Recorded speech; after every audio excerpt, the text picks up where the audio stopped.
Fala pessoal, tudo bom? Eu sou o professor Luiz e hoje a gente vai falar um pouquinho sobre estrutura e características do mercado internacional. A gente não pode começar a pensar em marketing internacional, em posicionamento de marca, em atrelar mercados que não estão aí no seu país, sem entender um pouquinho sobre a estrutura que rege esse mercado, quais são os seus blocos econômicos, quais são as fronteiras que existem aí hoje estabelecidas por esse mercado internacional, entender um pouquinho sobre o comércio externo, como que ele funciona. Então, nós vamos colocar aí alguns pontos hoje para a gente poder bater esse papo, entender um pouquinho esses conceitos, entender o que é importação, o que é exportação e como isso é relevante para a atuação no mercado internacional. Então, espero que vocês gostem do conteúdo e a gente vai estar à disposição de vocês para tirar dúvidas também.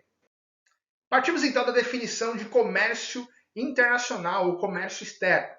A ideia seria um comércio que promova, né, a troca de bens e serviços através de fronteiras internacionais.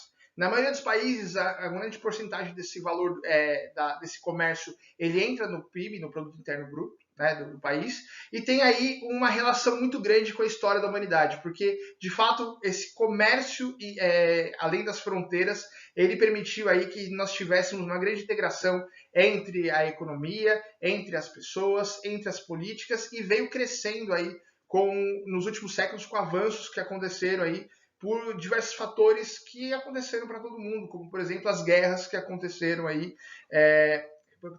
mesmo a Primeira, a Segunda Guerra Mundial. Também tivemos aí outros impactos, como a própria descoberta de novas terras. Então tudo isso aconteceu e isso foi promovendo aí que comércios começassem a acontecer. Então, basicamente, nesses últimos tempos, né, a gente está percebendo um grande avanço na área da indústria, dos transportes, da globalização no geral, que com isso grandes corporações acabam surgindo e aumentando, né, esse nicho de mercado, essa ideia de se transformar aí na globalização de ativos. Então, quando a gente percebe que o comércio internacional ele tem evoluído cada vez mais, fica claro a necessidade das empresas se posicionarem também nesse novo ramo de negociações, nesse novo ramo de mercado. Não é uma coisa nova, tá? A gente teve aí alguns fatores que foram relevantes.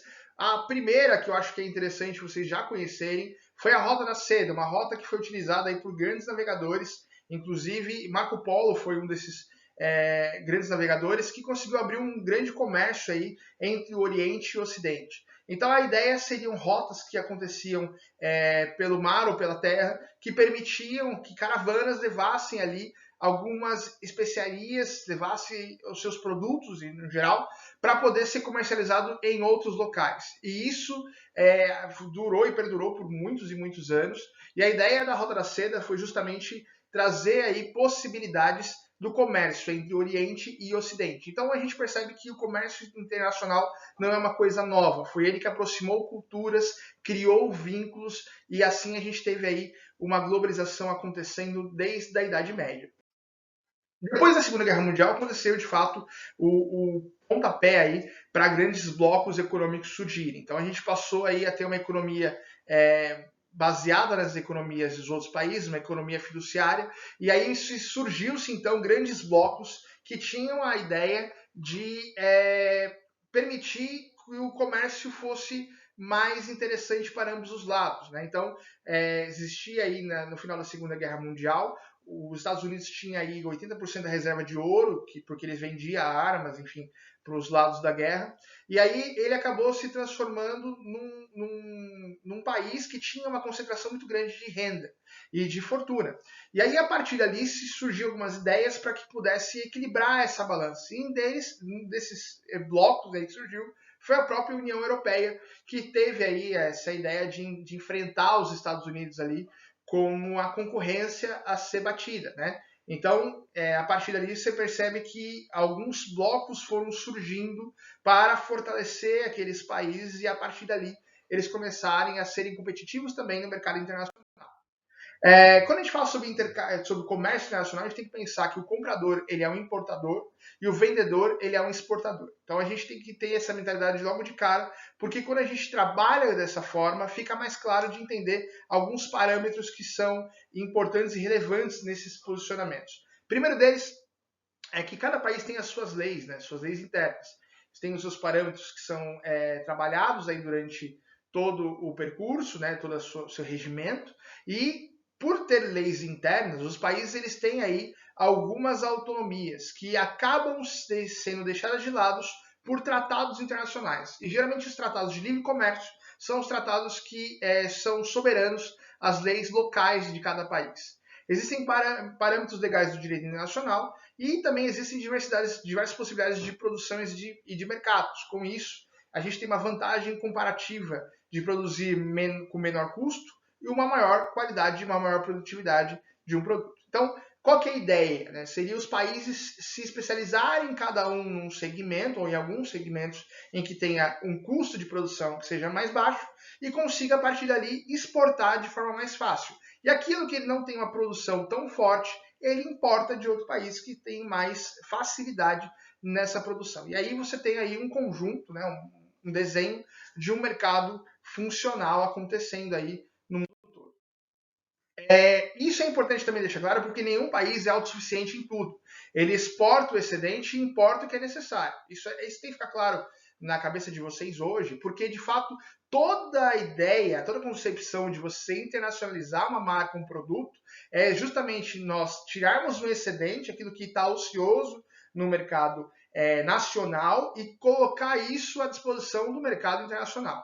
Então, essa ideia de exportar o excedente e importar aquilo que é necessário é o que rege os parâmetros do comércio internacional. E ele é importante porque ele é um fator de desenvolvimento econômico, ele aumenta a produtividade do país, determina as políticas de investimento nacional no exterior, determina políticas de transferência de tecnologia, justamente porque um país pode transferir o conhecimento para outro país para poder promover, de fato, essa integração e a produção mais ágil dos produtos que ele mesmo está precisando importar. E determina também as políticas de investimento estrangeiro. Então, tudo isso, atrelado a uma boa política internacional, permite que os países possam estar conduzindo aí a sua internacionalização, possa existir um comércio entre eles. Então, basicamente, esse relacionamento internacional, quando a gente fala sobre relações internacionais, por exemplo, é um estudo que vai, de fato, entender como funciona todo o mecanismo de leis e de relações e entender como que funcionaria ali, como é que funciona para que os governos possam se posicionar de forma adequada para permitir que o comércio possa fluir entre suas nações, tá? Então, bem interessante a gente entender essa separação entre as funções, justamente porque o comércio internacional ele tem um papel fundamental e é o que tem regido aí, de fato, os grandes movimentos internacionais que têm acontecido no mundo todo. Um dos princípios que regem o mercado internacional é o princípio das vantagens comparativas. E isso é importante também, a gente quer frisar um pouquinho, que é a ideia de cada país se especializar na produção daquela mercadoria, que ele tem mais facilidade, né, de trabalhar. Esse país ele deve importar aquilo que ele precisa para a produção, isso implica um custo relativamente maior, né, que é o custo de produção relativamente menos eficiente. E desse modo, explica-se a especialização dos países na produção de bens diferentes, a partir de qual se concretiza o processo do comércio internacional. Eu vou dar um exemplo para vocês bem claro, para poder ficar mais nítidos para vocês. O Brasil é um país que a gente tem aí uma grande produção de soja. Na verdade, uma grande produção não, acho que a maior produção de soja do mundo deve ser aquela do Brasil, deve ter concorrentes com certeza, países que têm se especializado nisso, mas é um dos produtos que nós temos aí em abundância. E o custo de você produzir soja depende de vários fatores. Por exemplo, o custo da água. Então, quando você exporta soja, exporta esse tipo de produto, você está exportando para esse país água, que é o bem mais precioso que nós temos no nosso país, que vai aí, de fato, sendo exportado, né, para grandes países, como, por exemplo, a China, que usa soja como base alimentar. E esse tipo de exportação, automaticamente a gente está, de fato, mandando água para os outros países, porque a produção, nós temos água em abundância, os países não têm essa água em abundância, eles compram esses produtos do Brasil, e o Brasil acaba fornecendo não só o produto, mas também o seu custo de produção. E se a China, por exemplo, fosse produzir a quantidade de soja que o Brasil produz, o custo de água deles seria imenso. Eles não têm essa capacidade hídrica para poder trabalhar. Então, quando a gente manda a soja, por exemplo, para um país, a gente está mandando nossa água junto com eles. Então, existem várias questões ali Essa questão, por exemplo, é uma questão muito polêmica, né? Que você fica pensando, poxa, mas a gente está mandando nossa água para fora do país? De fato, a gente está mandando nossa água para fora do país. Isso em custos, né? No custo que está atrelado aí à produção de soja, por exemplo. E quando a gente pensa nisso, a gente tem que começar a observar alguns pontos. Por exemplo, qual que é a diferença da política internacional e a política nacional sobre esse tipo de questão? Como que esse mercado está sendo trabalhado? Então, quando a gente observa todo esse quadro, esse parâmetro de como funciona a vantagem comparativa, a gente começa a entender que o país que se especializa um determinado segmento, ele tem mais vantagem do que outros países, porque ele vai ser direcionado para os segmentos que têm aí a condição de melhor ofertar e a partir dali ele consegue trazer aí sucesso para suas vendas. E isso é uma posição que vem das empresas que estão ali produzindo e também vem dos países que estão incentivando essas empresas a produzir. Vamos falar um pouquinho também sobre os graus de integração econômica, dando algum exemplo para vocês aqui sobre essa ideia de livre comércio, ideia de posicionamento de livre comércio, né? A gente tem aí dois exemplos que são bem claros de entender. O primeiro deles é a ideia do NAFTA, por exemplo, que é um bloco em que a intenção ela é criar uma área livre de circulação entre as mercadorias e capitais. Então, permite que entre Canadá, Estados Unidos e México exista um trânsito regular ali de mercadorias de forma assertiva, de forma a promover esse intercâmbio muito mais rápido, muito mais eficiente entre mercadorias. E existe também um outro tipo, né, que é a de união aduaneira, né, seria a ideia de áreas livres de circulação de comércios, mas também existe uma tarifa para aqueles países que não pertencem àquele bloco. Então, existe sim essa possibilidade de circulação livre, porém, se você não pertence àquele bloco, você tem uma taxa que é paga ali para que você possa estar transitando entre esses blocos. Né? Um exemplo maior desse tipo de bloco é o próprio Mercosul. Nosso Mercosul aqui da América do Sul, ele tem essas questões aí de taxas que são cobradas. Outra questão também que acho legalzinho a gente conhecer é a ideia de mercado comum. Né? Mercado comum é um conceito que foi criado ali pela União Europeia, né? E a ideia seria apresentar as características, né, sobre essa ideia de áreas de livre comércio, mas também compreende a circulação de pessoas, padronização da legislação econômica, trabalhista, fiscal e ambiental. Então é um grande bloco que não padronizou apenas o comércio, mas também padronizou todas as outras questões que são inerentes aí à ideia de pertencimento de bloco. E, além disso, existe também a União Econômica e Monetária, que seria um outro tipo de estágio, né, que é o estágio atual aí da União Europeia, que adotou né, a uma moeda única. Né? Então, a gente tem o euro, que é uma moeda única entre os 27 países que pertencem ao bloco da União Europeia. Né? Eram 28, né? A Inglaterra deixou de pertencer a esse bloco, então a gente tem 27 países aí pertencendo hoje à União Europeia. A gente tem aí né, a União Europeia, que é essa união entre esse bloco europeu, né, a NAFTA, que é esse tratado de livre comércio entre Estados Unidos, México e Canadá, e o Mercosul, né, que é formado aí pelo Brasil, Argentina, Uruguai, Paraguai e Venezuela, esse bloco aí maior que pertence aqui a esse pedaço aí da América do Sul. Bom, gente, então vamos falar um pouquinho sobre vantagens e desvantagens sobre os blocos econômicos, tá? A ideia de vantagem, por exemplo, seria o menor custo de produção, porque você produz em larga escala, atendendo muito mais regiões aí, países, né? Você consegue atender muito melhor as regiões que vão ser trabalhadas. Existe uma disseminação tecnológica também muito interessante que permite aí que exista uma maior eficiência na produção e de produtos e comércios e, enfim, permite que você tenha aí uma eficiência muito maior. Existe vantagem competitiva porque se elimina tarifas de blocos, então permite que você tenha uma facilidade muito maior na hora de você tratar com a venda, né, com a comercialização de produtos, e aumenta o consumo, justamente porque você consegue ver uma rapidez muito maior no ciclo de produção. Então você percebe que existe aí um aumento de consumo, consequentemente um aumento de vendas acontecendo naquele bloco. Existem desvantagens também. A primeira delas é que qualquer empresa que queira participar de blocos precisa fazer concessões àquele bloco. O país em si não tem mais a soberania nacional sendo totalmente assertiva nesses tratados, justamente porque quando você tem um bloco, você tem que trabalhar para que aquele bloco possa atuar de forma igual. Então, um país apenas não tem força dentro daquele bloco para poder mudar algumas situações. Então, você perde um pouquinho também da soberania nacional. Existe algum enfraquecimento que acontece aí entre regionalismo, né? Então a ideia de você ter aí muitos trabalhos internacionais acontecendo, esse multinacionalismo, ele acaba enfraquecendo aí o tratamento regional, então isso também é uma das vantagens. E a polarização política também, gente, acontece bastante porque países que são ricos, que são desenvolvidos ou que estão em desenvolvimento, eles se juntam e acabam sendo fortalecidos, e os países de os países menores, ou que têm menos aí estrutura, acabam sendo perdedores, porque eles não conseguem competir de igual por igual com os blocos.